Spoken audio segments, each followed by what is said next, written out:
Paano kung napagod na tayo pero hindi natin pinaparamdam?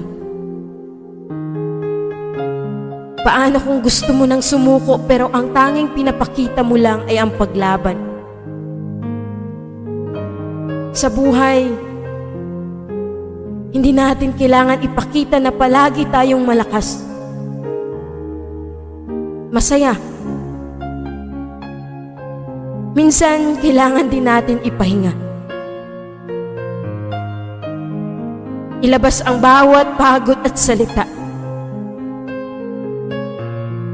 Maraming hindi nakakaintindi. Pero ito, andito tayo sa realidad na kung saan tinatago natin ang sakit na nararamdaman.